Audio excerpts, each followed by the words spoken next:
Reading with your kids. Hola, ni hao, konnichiwa, assalamu alaikum, shalom, mahaba, moni muli wanji, namaste, jambo, bienvenidos. Hi, my name is Jed Lee, and this is the Reading with Your Kids podcast. We are coming to you from the beautiful neighborhood of Reedville in the southwest corner of Boston, Massachusetts. We are so delighted and so very honored that you'll join us in our mission to help all families grow closer through reading. Please be sure to tell all of your family and friends about the show. Please tell your kids' teachers, librarians, and principals. And please be sure to subscribe to the show on the iHeartRadio app, on Spotify, Apple Podcasts, Amazon Music, Himalaya, Ghana, wherever you find your podcast. Our guest today is Gabriella Alderman. She is here to celebrate her debut picture book. It's called Paula's Patches. This episode of the Reading with Your Kids podcast is brought to you by Skipper, Friend or Foe, a distracting mystery within life's traumatic events. Written by Kelly Sanchez, it is a Reading with Your Kids certified great read. As an educator and a mother, author Kelly Sanchez put her 20 years of experience working with kids into writing Skipper, Friend or Foe. This is a powerful coming-of-age middle-grade novel that you and your kids will absolutely love. It's going to launch some really important conversations within your family, and it's going to help kids who are going through tough times, letting them know that their feelings, whatever they are normal. You can get your copy today at Amazon. Skipper, Friend or Foe, a distracting mystery within life's traumatic events, written by Kelly Sanchez. It is a Reading with Your Kids certified great read. This episode of the Reading with Your Kids podcast is brought to you by Mickey on the Move, a great series of books from Michelle Wagner. We really love these books. You're going to love Mickey, the main character in both books, Mickey on the Move and Mickey on the Move Farming. And these big-hearted books, you're going to learn the real story of a young boy who's deaf, who is aided by his mom and his teachers in navigating new school and farm experiences. Mickey is just like everyone else, except he wears cochlear implants and has to do things just a little differently than most kids. This charming tale reminds us that we can all find happiness if we lean on and support each other. You're really going to love these books. I love these books. It's a great way to remind kids that kids who are different and kids who may have a disability or a learning challenge, they can be great friends. Check it out today. Mickey on the Move and Mickey on the Move Farming, two great books from Michelle Wagner. Join us right now from right outside our nation's capital and the beautiful state of Virginia. Our guest is here today to celebrate her debut picture book. It's called Paula's Patches. Please welcome to the show, Gabriella Alderman. Hey, Gabriella, how are you? I'm great. I'm doing great, Dad. Thank you so much for inviting me. I'm excited to have you on. I found Gabriella on X or Twitter or whatever it's called these days, and loved her posts, loved the pictures that she was sharing about her debut picture book, and wanted to have her on to tell us all about the book. So who's Paula and what's going on with her patches? That's right. Okay. So Paula's Patches, as you said, I'm the author. The illustrator is Rocio Arriola Mendoza. She's from Mexico. Beautiful illustrations, very colorful.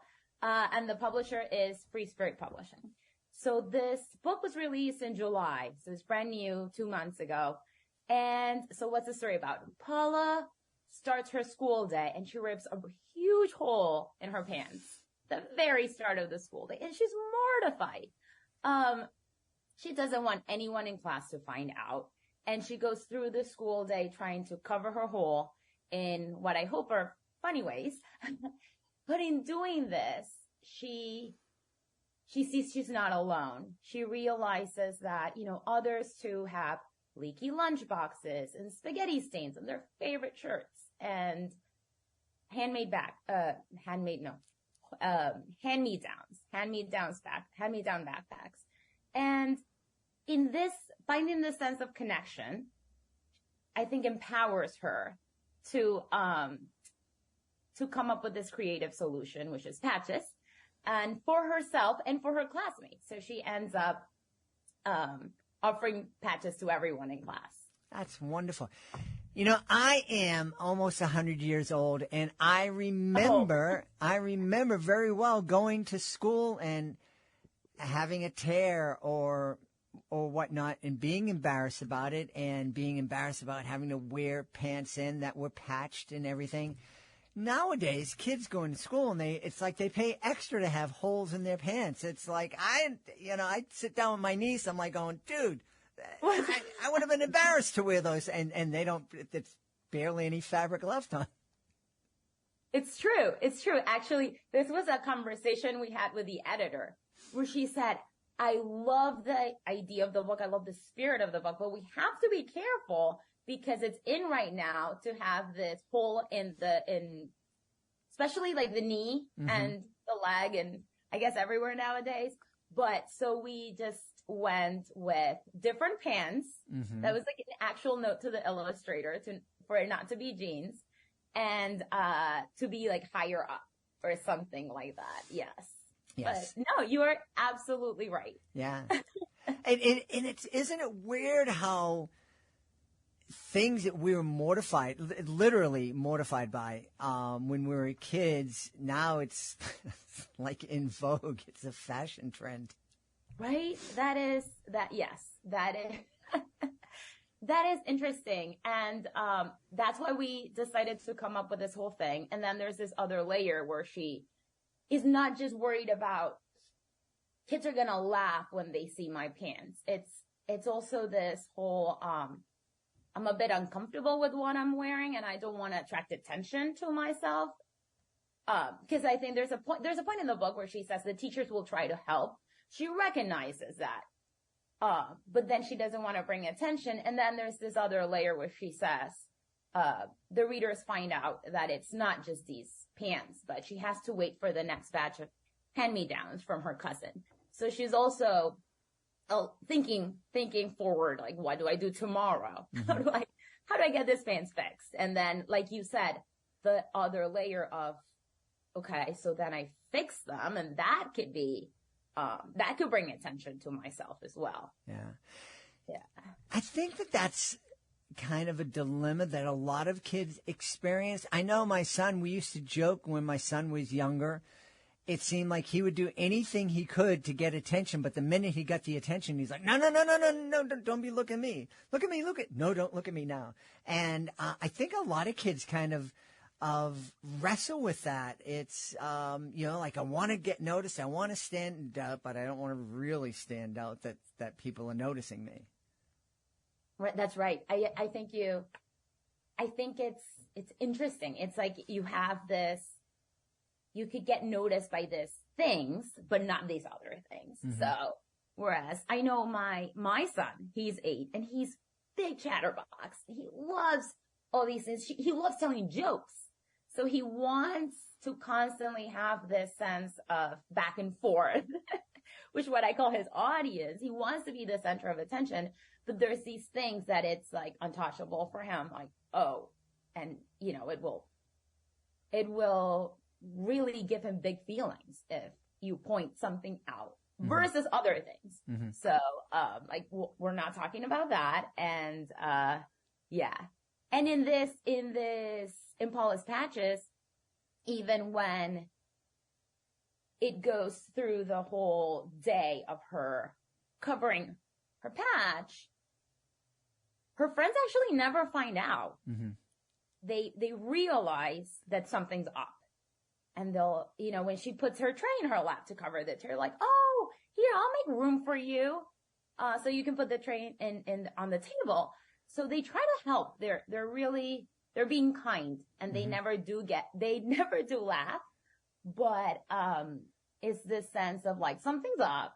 But they don't push, and she doesn't ever feel ready to come out and say it, which I think it's really, I did that on purpose because I feel like I was talking about something else and not just tell your truth. Like, if you're not ready for it,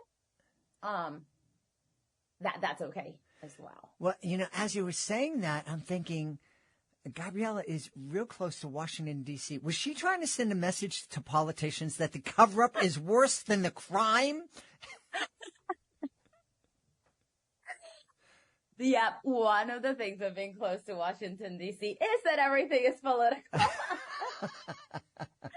But so I'm in my bubble, Jed. I am in my writer's bubble of children's books and what's happening. So, yes. I don't blame you at all. I think that that's a good place to be. I patch my bubble. There you go. When people try to come break it with their politics. What was it that inspired you to create Paula's Patches? Yeah, so that's a good question. The very seed of the idea came from my daughter's rib pants. And at the time she was wearing these leggings that are very stretchy. So one rib just, like at the very start of the day was a teeny tiny thing. And then the whole pant was gone. And it happened a lot. And every time it happened, we would just consider like, okay, how can we try to fix it? Or should we toss and buy new ones? Interestingly enough, she was more like, oh, giggles, la, la, la, it's fine. Or even if she did have a tear in public, it's like, oh, whoops, look what happened. But I was the one with the big feelings. I think it transported me to when I was a kid. And for me, it was more about the clothes I was wearing and how I felt about them. It wasn't necessarily the rib, but I was that kid that didn't want to bring attention to my clothes or myself or that rib. And for me, actually, it was because I grew up very awkwardly. So it was really hard to get clothes, I got hand-me-downs and I got new clothes. But that buying of clothes, it was a big thing. We would try things on, nothing would fit.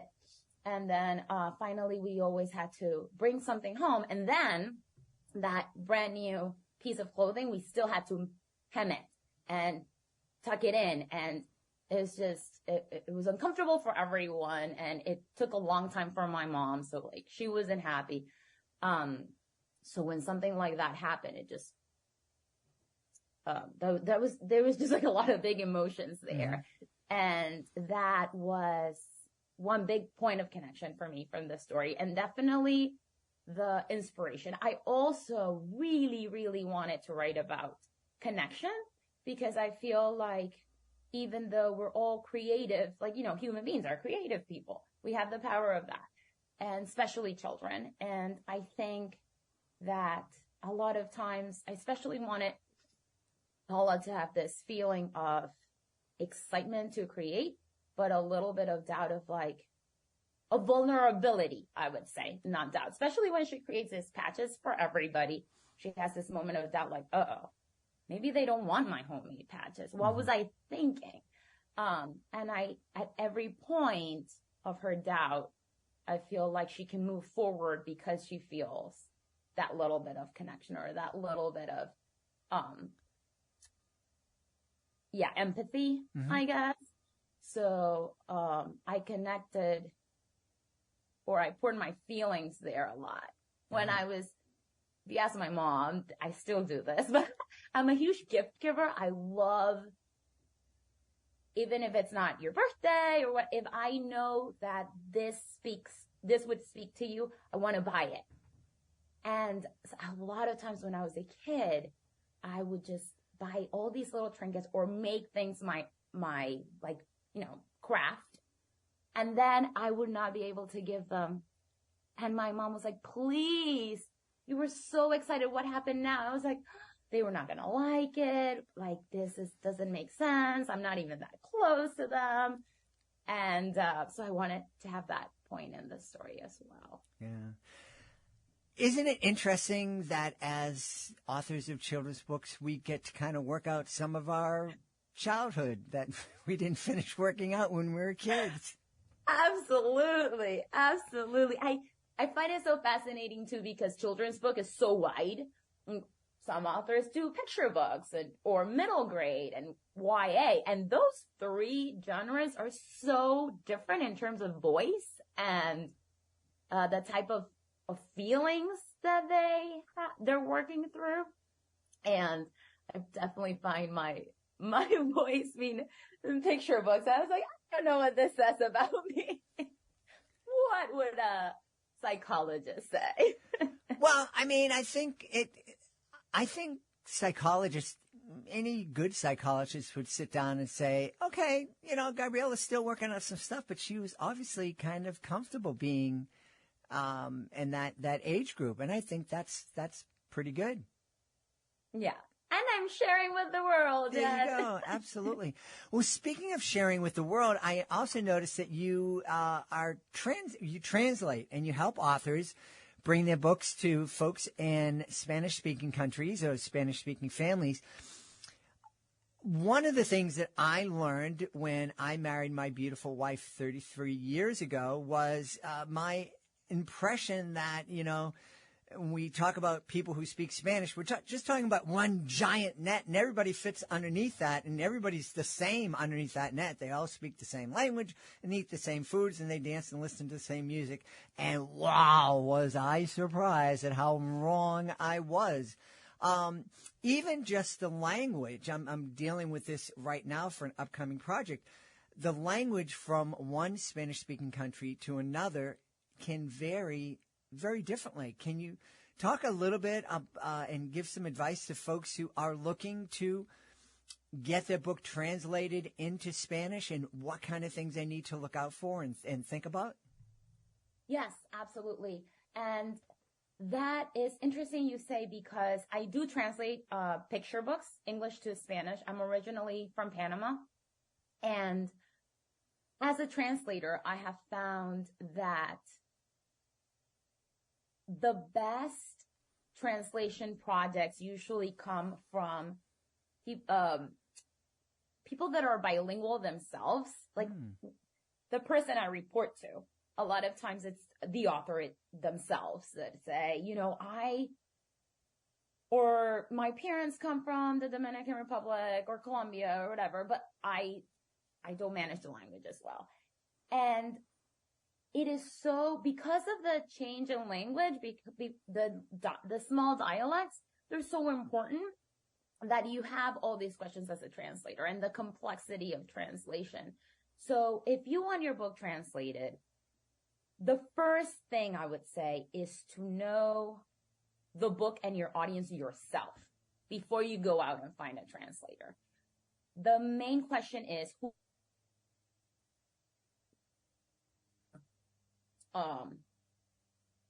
Spanish-speaking readers in the United States. And that is something that would be very different than if you're trying to sell in Spain, for instance. Mm-hmm. And you have to say this. The best thing would be to talk to your translator and have these questions answered in your mind already. Because a lot of times it's a book like Paula's Patches, where it's a story of a girl that's not cultural. But other times it's a very cultural specific thing. If you're translating that, you want to find a translator or an editor or reader that is specific from that place. So if you are talking about a specific dance that's from Mexico, it would serve you well because it's part of the story to enrich it with like Mexico specific, Mexican words here and there. Or you could find the more neutral. And I, as a translator, I usually ask this question straight out. And sometimes I will say, yes, of course, I can do what we call, quote unquote, the neutral Spanish for the U.S. And but if not, I will say, well, I'm from Panama and I am a professional translator. So I will be able to let you know why I picked this word instead of another word. But if you want to have it a that little spice from this specific culture, I am going to need either a reader or a big connection with either the author, if that's their culture or not. Just for little things here and there, I'm like, in your specific part of the world, do they say this way or this way? That kind of thing. Because it's, at the end of the day, it's so personal, and translators are trying to make the book as like, just to have that experience in another language. So it just needs to be taken care of really well. Yeah. Yeah. One of the things you kind of the connection dropped just as you were saying, you need to ask yourself this question. And I think people got the context is you need to ask what audience you're looking to translate for. And I think that makes perfect sense. And I love that advice. When we have 3 or 4 hours, I'll ask you, how you translate a rhyming picture book into different lengths, because I imagine that's a whole other challenge. And in having been somebody who had a song translated from English into Spanish, that was exciting. Yeah, exciting was the word I was looking for on a family show. Absolutely. I love translating rhyme because you really are translating the experience, and then you're working on your own little rhyme. It's a puzzle. I love it. But when I translate rhyme, I ask for as much. Really, what I ask for is to see the pictures. When I'm translating without, that's not rhyme. I am okay with a Word document, but with rhyme, I want to see as much as the finished book as possible, because I can get a lot of little details that I can use in my rhyme. So, for instance, I remember the other day I was translating this picture book in rhyme, and I couldn't get the word tree, which was the English rhyme, but I noticed it was a very specific type of tree. And I was like, this was at the very start, and I was like, if I could make it rhyme with tamarindo, which is tamarind tree, it would be perfect. And they're like, okay, we could change the leaves a little bit. And it worked out really well. So, like, instead of saying tree, it would be the apple tree, because tamarindo means like the tamarind tree, and things like that. But it is a puzzle, and it is so fun. Awesome. Special place in my heart for translating rhyme. That's fantastic. Before we run out of time, I know that you are originally from Panama. You mentioned it here. I saw that on your website. I love the nation of Panama. I had such a great time when we visited, and can't wait to get that back again. Can you just take a minute to tell folks who haven't had the pleasure of going to Manhattan in Central America, a little bit about Panama and Panama City and the people? That's what I fell in love with, the people. Yes, of course. So if you haven't been to Panama City, you should come. Most people are really, like, what takes them by surprise is that Panama City is tons of high rise. And when you come down in that plane, you're like, did I miss something? Because we have the beaches, we have the rural countryside, we have the coffee bean plantations. But when you're landing on that international airport, you're in the middle of Panama City, which is a huge hub for just international offices. And you find the traffic, you find the big buildings. My mom and my siblings still live there, and they all live in high rises. So yeah, it's great growing up there. It's very small country. We are a bit over 3 million in the whole country, so it's small. We've got a cool thing about it too, is that we have the Pacific and the Atlantic 20 minutes away from each other, so you can dip your feet in both of the same. And people are so nice. I think the best thing about Panamanians is that we're really excited to see tourists. We have tourism, but it's not that much. So when we see a tourist, I think, you'll get a lot of Panamanians just like looking at you and coming, trying to be nice. So. Yeah. That was certainly my experience. That Panama City is beautiful. I was told that the official bird of Panama City is the crane, the ones on top of the buildings that bring things up. But it is really neat. I mean, you can literally, as Gabriella said, you can be in your foot in the Pacific Ocean 1 minute, and then 20 minutes later you can be in the Atlantic. You can be in the middle of what people refer to as the Manhattan of Central America, in this bustling metropolis, and then be in the jungle in about an hour, maybe. And then, of course, the Panama Canal itself is just it's a phenomenal feat of engineering. Learning about how it connects the world so efficiently. We had the pleasure of taking a boat ride into the lake, which makes up the central part of the canal, but then also into some of the tributary rivers. And at 1 minute you're alongside this ocean liner that is as big as one of those skyscrapers. And literally, it's just, I'm boggled by how big those things are. And then we go in this little river and we're seeing howler monkeys and spider monkeys and boa constrictor. It's like, this is like Disney World. I mean, stuff is closer than in Disney, but this is real. Yeah. Did you get monkeys jumping on your boat? We did. They're too friendly. They're a bit too friendly. Yeah. They are. And, but it was just, I would really encourage anybody, if you're curious about Central America at all, check out Panama. It really is. There's everything you could want there. And like I said, that the people were really friendly. I loved it. There's a lot of, since the United States ran the canal for so long, there's a lot of influence there.